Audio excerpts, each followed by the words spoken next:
compartir la pantalla completa, así que no los veo, pero si me hablan, me detengo. Entonces vamos a ver oferta global, que sería unidad 8.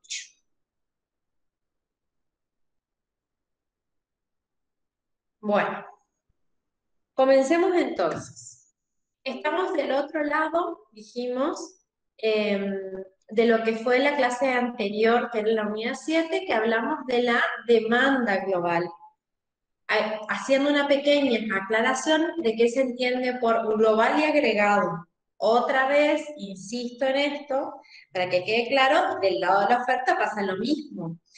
Tenemos que poder desagregar o entender qué diferencia hay ahora, en este caso, estamos en la orilla de oferta, entre la oferta global y la oferta agregada.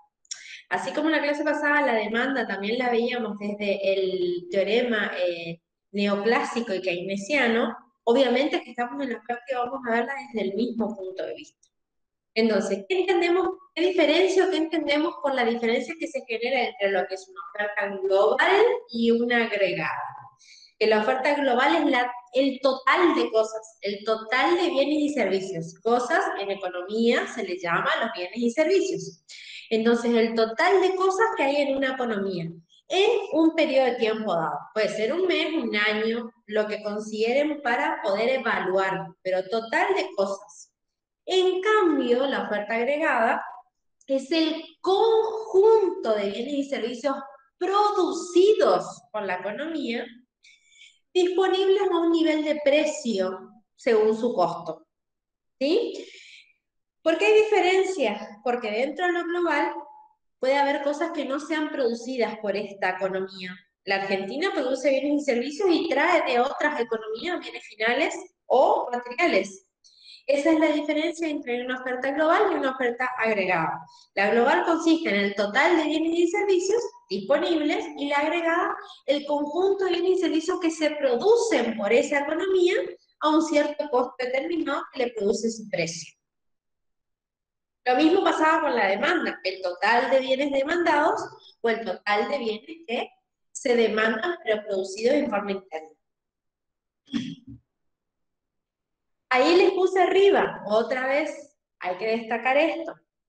Es muy importante porque puede haber un múltiple choice que diga qué diferencia hay entre una y otra, qué diferencia hay entre global y agregado. Entonces, otra vez le puse en celestito. Lo más importante es que estamos hablando de bienes y servicios. No importa si son nacionales, o sea, los producidos, o traídos desde otras economías cuando los importamos. Solamente la diferencia entre la agregada, que son bienes de nuestra economía, producidos por la economía en el momento que estamos nosotros evaluando, ¿sí? A cierto costo o precio que se determina en el mercado. Esa es la diferencia. Bueno, marcando qué diferencia hay entre una oferta global y una oferta agregada, vamos al análisis de la unidad propia, que es la oferta agregada, en conjunción con los factores de producción. Por lo tanto, vamos a hablar de la oferta agregada con la función de producción, que es donde están los factores productivos. La oferta agregada es la función de producción. ¿Qué era la función de producción? Unidad 1. ¿Recuerdan en nuestra frontera de posibilidad de producción? Esa es nuestra función de producción. Es todo lo que podemos obtener en una economía en un momento determinado con lo que tenemos. Lo que tenemos son nuestros factores productivos. Hablando siempre en un teorema del que estamos analizando con conceptos macroeconómicos, así como analizamos la demanda, ahora analizamos la oferta con los mismos factores productivos. Habíamos analizado la demanda global desde el punto de vista del capital y el trabajo. Si yo estoy buscando el equilibrio en el mercado, tengo que analizar la oferta agregada desde el punto de vista del factor capital y trabajo, y hablando en el corto plazo, que es cuando los factores tenemos cierta cantidad de factores fijos y cierta cantidad de factores variables. ¿Qué quiere decir estas letras que puse ahí? Nada raro. Quiere decir que los dos factores productivos intervienen dentro de la función de producción en la obtención de bienes y servicios finales. El trabajo es la mano de obra y el capital es necesario para obtener esos bienes finales. Bueno, la relación quiere decir en una función de producción que a mayor cantidad de trabajo se utilice, o sea, a mayor cantidad de personas se utilicen en nuestra función de producción, va a hacer aumentar la Q. Q es la cantidad de bienes que se obtienen. Eso es una relación lógica. A más mano de obra, más cantidad de bienes finales estoy pretendiendo obtener en la economía. Obviamente con mayor cantidad de intervención de capital. Ahora, así como analizamos la demanda global desde el punto de vista neoclásico y keynesiano, tenemos que hacer lo mismo desde el punto de vista de la oferta. La oferta, comencemos igual que empezamos en la demanda, analicemos la oferta desde el punto de vista del modelo neoclásico. La oferta agregada en el modelo neoclásico parte de que la función de producción sí o sí es sometida a los rendimientos decrecientes. Vamos a recordar un poquito. ¿Qué decían los rendimientos decrecientes, si no recuerdo mal, en la unidad 3? Que a mayor cantidad de un factor X introducido en nuestra función, primero tenemos rendimientos crecientes a escala, pero llega un punto en el cual nuestra función de producción se torna creciente a tasa decreciente, constante, y luego, de un punto máximo o de saturación, decrece. ¿Por qué? Por una relación lógica de que a mayor cantidad de factor productivo variable yo hago intervenir en la función de producción, llega un momento que la función de producción se vuelve crítica y decrece. Piénsenlo así. Si yo tengo 2 máquinas, necesito 2 operarios. Pero si introduzco el tercero, va a comenzar la ley de rendimientos decrecientes. No va a ser negativa, pero va a comenzar. ¿Por qué? Porque ese tercer operario no tiene una máquina a la cual va a hacer funcionar. Entonces, toda función de producción, a mayor cantidad del factor productivo variable intervenga, la somete a los rendimientos decrecientes en algún punto de ella. Pero siempre teniendo en cuenta que el empresario, ¿qué tiene que hacer? Porque estoy desde el punto de vista de la oferta. Tiene que maximizar beneficios. Ese es el punto de la respuesta que quiere encontrar el empresario.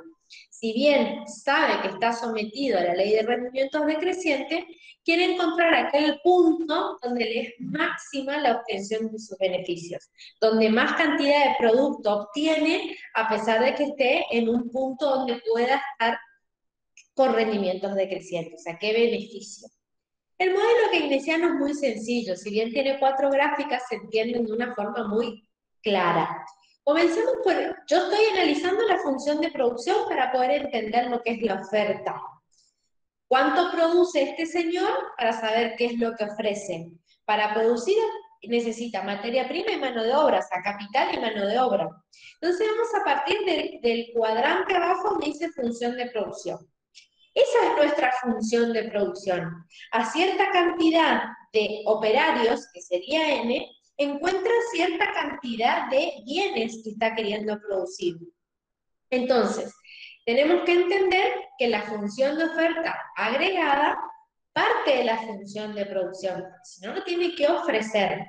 Pero esa función de producción tiene 2 factores que intervienen, ¿sí? Una es la mano de obra, ¿sí? Las personas que trabajan, que sería N, y la otra es el capital que interviene en lo que yo estoy analizando. En la mano de obra, ¿cuál es la variable que nos motiva o no a trabajar? La tasa de salarios. Entonces, ahí vamos a ver en el cuadrante arriba a la izquierda cómo se introduce dentro de la oferta agregada la importancia de la tasa de salarios. ¿Por qué? Porque la tasa de salario real es la que le va a manifestar al empresario qué productividad tiene, cuánto le sale, el costo laboral es un costo, y las personas van a ofrecer más o menos sus trabajos según la tasa de salario que exista. Entonces, partiendo de la función de producción, vamos a obtener cuál es el costo o la tasa de salario que le corresponde a esa función de producción. Si yo quiero hacer sillas, ¿cuánto me sale en horas hombre hacer sillas? Y a su vez, esa hora hombre va a estar relacionada con una productividad física. Porque yo sé que la hora hombre, por ejemplo, sale 10 pesos para producir 4 horas. Entonces, la tasa de salario tiene una relación con una productividad física de cosas para obtener el costo, por decirlo de una forma que me entiendan, que son los dos gráficos que están a la izquierda. ¿Cuál es la tasa de salario? Y esa tasa de salario, ¿qué productividad física me da?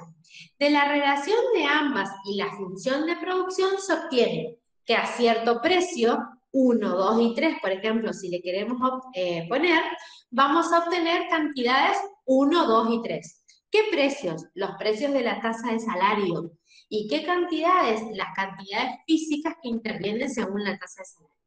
Uniendo los puntos que nos da entre precio y cantidad, obtenemos la oferta agregada.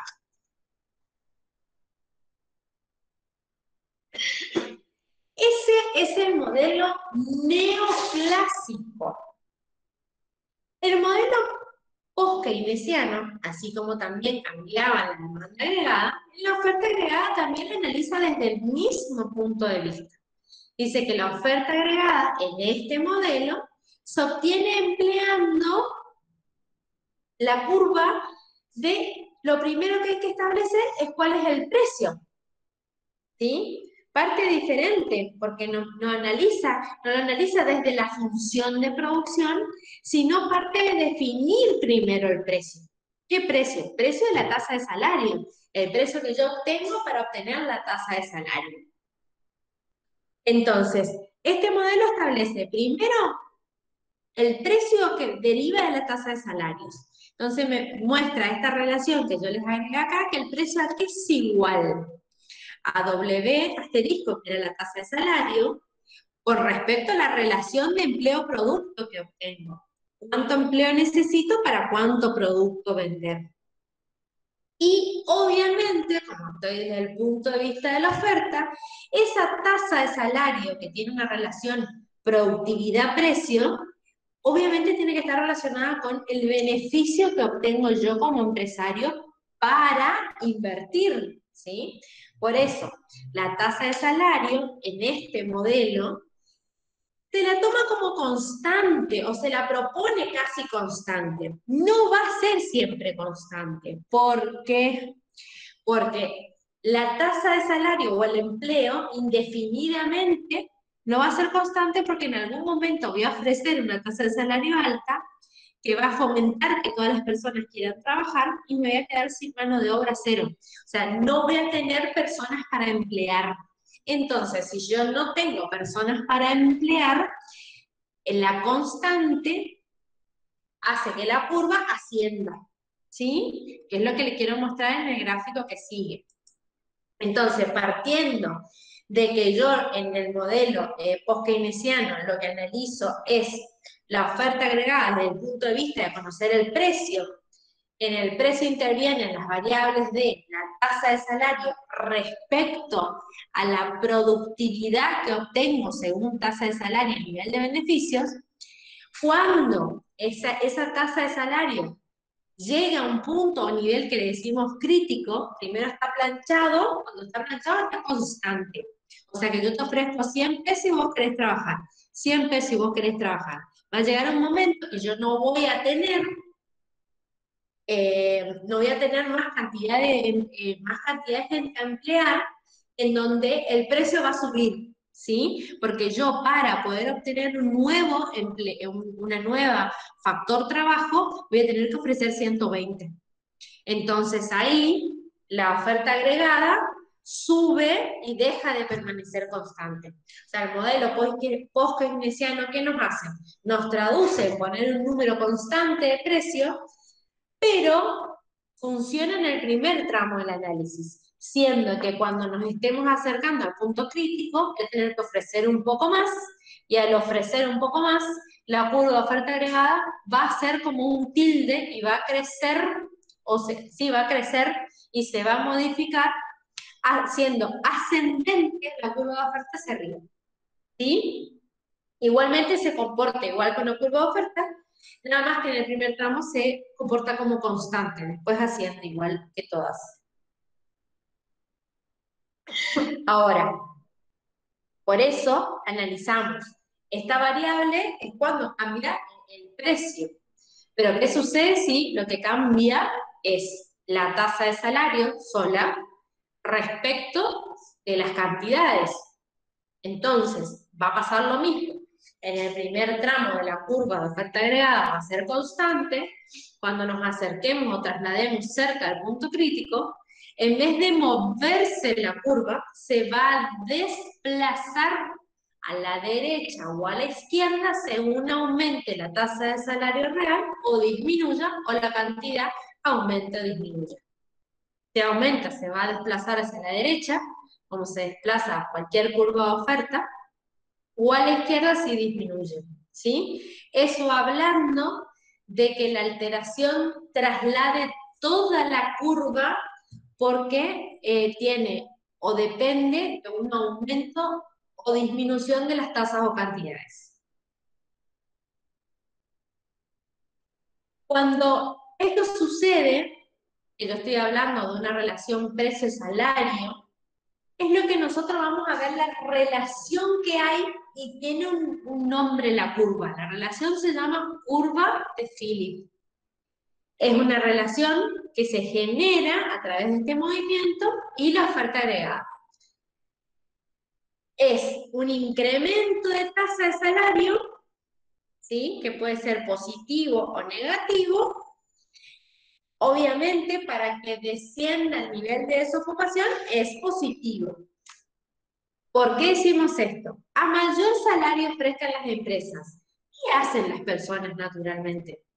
Desean trabajar o desean tener ese puesto de trabajo. Entonces, la relación que hay entre una tasa de crecimiento de salario real y la desocupación es que desciende. Y a esta postura se la llama curva de Philip. La relación entre los aumentos de tasa de salario, porque aumenta el nivel de vida, y el descenso de la desocupación. Desocupación hablando de una desocupación real. Entonces, esta relación que se da entre la curva de oferta agregada y el aumento el aumento de la tasa de salario se denomina curva de Philip. ¿Cómo se expresa gráficamente la figura número 5? Entonces, ¿hay una relación entre la tasa de salario y el descenso de la desocupación? Sí, eso es lo que yo te voy a contestar, porque al aumentar la tasa de salario va a ser menor el desempleo.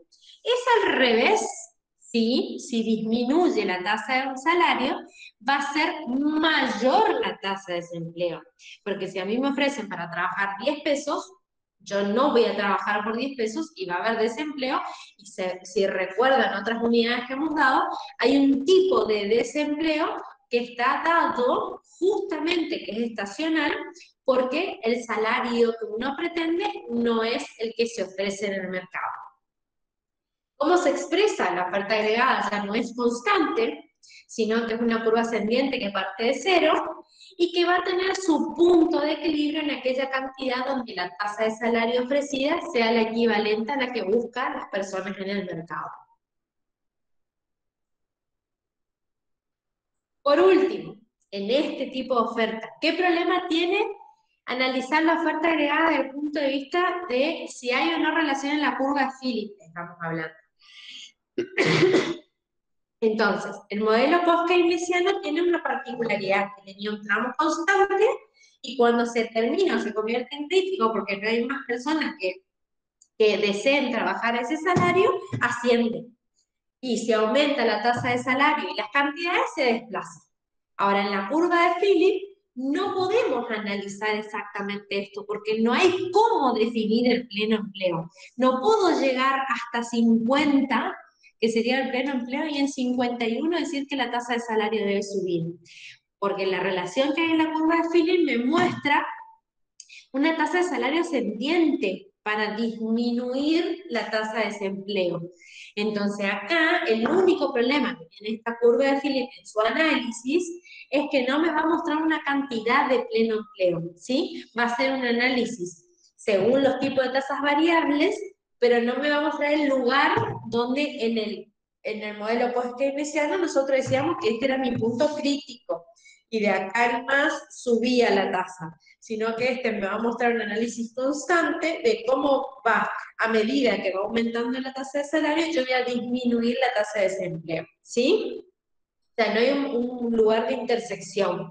Ese es el problema que marca la curva de Phillips, pero también es una realidad que quiere mostrar que a mayor tasa de salario hay menor desempleo en una economía.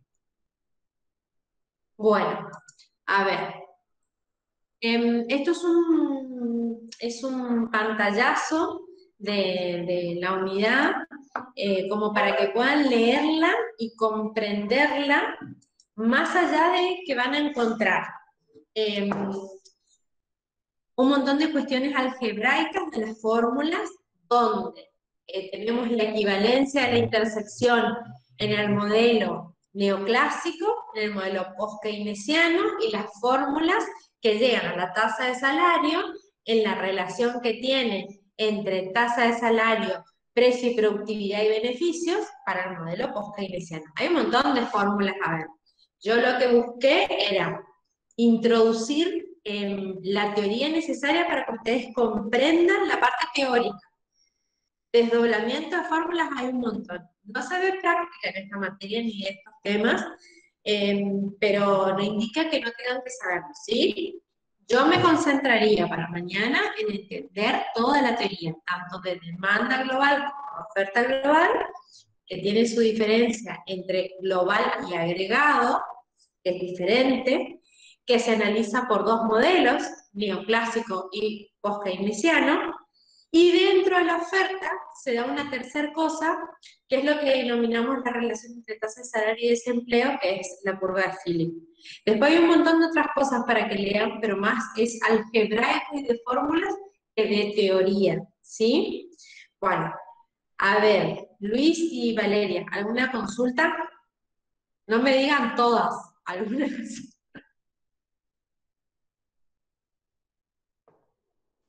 ¿Algo con respecto Casi de la todas. clase?